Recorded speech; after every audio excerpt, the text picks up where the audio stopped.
इय्याका नअबुदु व इय्याका नस्तईन। अस्सलाम वालेकुम वरहमतुल्लाह। ये जो आपको नज़र आ रही है ये हिल्टी है। हिल्टी एक पावर टूल है। ये डिफरेंट पर्पस के लिए यूज़ होती है। तो ये आज ही हमारी साइट पे आई है, तो सोचा आपके साथ थोड़ी सी इसकी इंफॉर्मेशन शेयर करता हूँ। ये जो है ये डिफरेंट पर्पस के लिए हम यूज़ करते हैं। तो मैं इसमें ये बताऊँगा कि कौन कौन से हज़ार्ड हैं और फिर उन हज़ार्ड को एलिमिनेट या रिड्यूस करने के लिए कौन से प्रिकॉशन लेने हैं, और इसके लिए ये भी बताऊंगा कि कौन कौन सा स्पेसिफ़िक पीपी यूज़ करना है। चलें मैं स्टार्ट करता हूँ। ये जो आपको रेड कलर का बटन नज़र आ रहा है ये इसका ऑन ऑफ़ है। यहाँ से आप ऑन ऑफ़ करके इसको यूज़ कर सकते हो। इसका जिधर हमने हाथ से इसको पकड़ा होता है ना, हैंड के बिल्कुल इसके हैंडल के साथ ही इसका ऑन ऑफ़ जो स्विच है वो भी लगा होता है। उसको जजमेंट स्विच भी बोलते हैं। सेफ्टी के लिहाज से वो बड़ा परफेक्ट है। और ये जो आपको नज़र आ रहा है ये इसका चेंज ओवर है। अगर आपने कोई चीज़ तोड़नी है तो जैक हैमर के तौर पर यूज़ कर सकते हैं, यहाँ से इसको मूव करके। और अगर आपने किसी चीज़ में होल करना है तो आप ड्रिलिंग करके इसका होल भी कर सकते हैं। तो ये दो पर्पस के लिए यूज़ होता है। आपने अगर किसी चीज़ कंक्रीट वाली दीवार तोड़नी है या कोई फाउंडेशन तोड़नी है या चिपिंग करनी है तो आप यूज़ कर सकते हैं। अदरवाइज़ होल करने के लिए भी ये यूज़ होता है। तो ये जो आपको बिट नज़र आ रहा है ये बिट हम यूज़ कर रहे हैं, इसको हमने तोड़ना है, इसलिए ये बिट जो कि आप देख रहे हैं कि ये एडजस्ट कर रहा है एक वर्कर।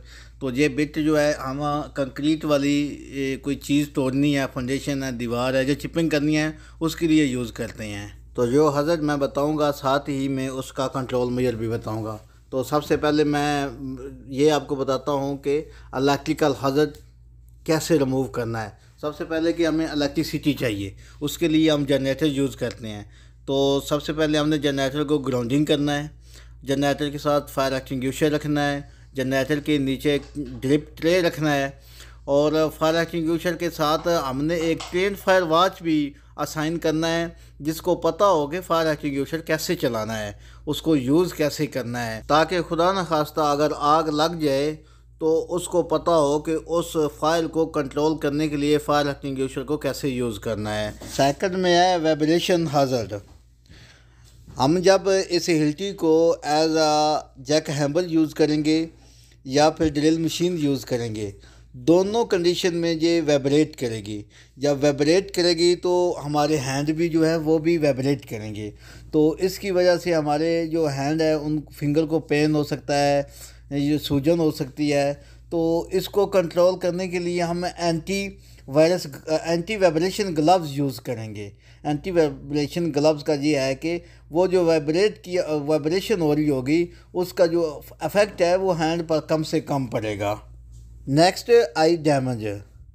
जब हम इस हिल्टी को एज आ ड्रिल यूज़ करेंगे और एज आ जैक हैमर यूज़ करेंगे, तो जब हम इसको यूज़ करेंगे तो कंक्रीट के छोटे छोटे पीस जो है ना वो टूट फूट कर इधर उधर गिरेंगे और फ्लाइंग ऑब्जेक्ट की तरह वो एक ज़रात जो इसके हैं वो उड़ेंगे।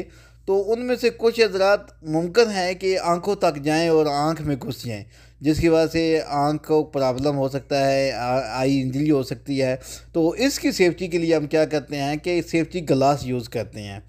सेफ्टी ग्लास के साथ प्लस हम फेस शील्ड भी इस्तेमाल करेंगे, और फेस शील्ड भी हम अपने हेलमेट के साथ एडजस्ट करके उसको इस्तेमाल करेंगे। ये नहीं होगा कि हमने सेफ्टी ग्लास पहने हुए हैं ऊपर से फेस शील्ड पहन लिया तो हेलमेट पहना ही नहीं है। नहीं, हेलमेट के साथ फेस शील्ड को हमने एडजस्ट करना।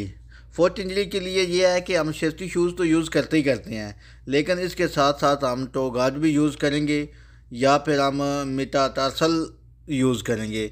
ये सेफ्टी शूज़ के ऊपर एडजस्ट होंगे, जैसा कि आप पिक्चर में देख भी रहे हैं कि ये फुट इंजरी के लिए हैं, ताकि बिट जो है हमारा वाइब्रेट करके या गलती से हमारे पाँव के ऊपर ना चला जाए। अगर वो चल रहा है और पाँव के ऊपर चल गया तो पाँव तो वो होल कर देगा या काट देगा। तो ये टो बोर्ड का ये है कि ये एक फुट की जो सेफ्टी है उसके लिए बहुत परफेक्ट चीज़ है। ये कंपैक्शन के लिए भी इस्तेमाल होता है और जैक हैमर के लिए भी इस्तेमाल होता है, और इससे बड़ी हद तक जो है वो पाँव जो है वो महफूज रह सकता है। इसके बाद डस्ट है। डस्ट को कंट्रोल करने के लिए हम मास्क यूज़ करेंगे, और उसके बाद नॉइस है उसको कंट्रोल करने के लिए हम एयर प्लग या एयर मफ यूज़ करेंगे। तो ये इसके हज़रत के साथ साथ ही मैंने आपको कंट्रोल मेजर भी बताए हैं। तो होप कि आपको ये वीडियो पसंद आई होगी, और फिर भी अगर इसमें कोई पॉइंट हाईलाइट नहीं कर सका तो आप अपनी राय से ज़रूर आगाह कीजिएगा। मैं आपके कमेंट्स का मुंतज़िर रहूँगा। मुझे इजाज़त दीजिए, मिलते हैं नेक्स्ट वीडियो में।